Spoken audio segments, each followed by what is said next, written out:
The LEO-SAR satellite system uses Doppler processing to generate a beacon location. The LEO-SAR system consists of two segments: the space segment, low-altitude Earth orbit, or LEO satellites, that detect activated distress beacons, and the ground stations, called LEOlets, that receive the beacon signal from the satellites and use Doppler shift to calculate the position of the activated distress beacon. The LEO-SAR system can also record any position encoded in the beacon's message, as provided by the global navigation satellites, such as GPS. Here's how Doppler shift works. As a LEO-SAR satellite approaches the activated distress beacon, the frequency of the signal received by the satellite appears to be at a higher frequency than the signal transmitted by the beacon. Then, as the LEO-SAR satellite is at its closest point to the beacon, the frequency of the received signal is equal to the transmitted signal. Then, as the LEO-SAR satellite moves away from the beacon, the frequency of the received signal appears to be lower than the frequency of the transmitted signal.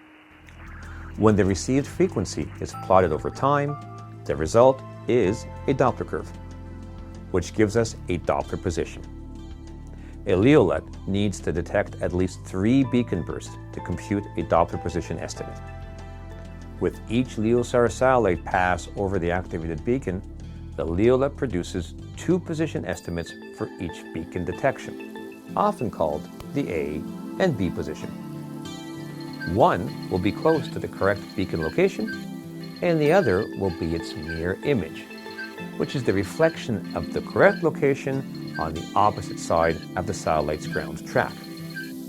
The LEOlet uses the fact that the Earth is rotating below the satellite, producing another small Doppler shift, to estimate the probability that each of the 2 positions produced is the correct location of the beacon.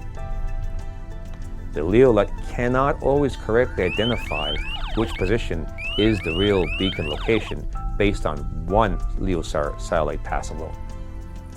The MCC must wait for a second independent position to be provided by another satellite source before it can resolve the ambiguity of these 2 solutions and identify the correct beacon location.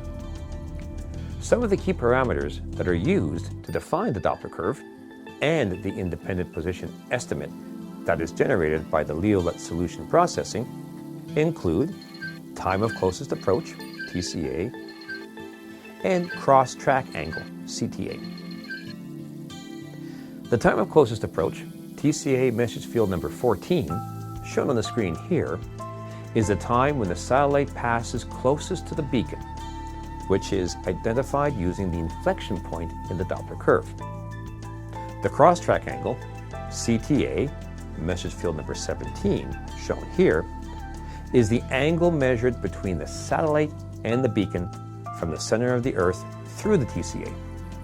It is important because if the CTA is close to 0, this means the satellite has passed directly over the beacon and the 2 positions calculated by the LEOlet will be very close together. Kospas Sarsat, we save lives.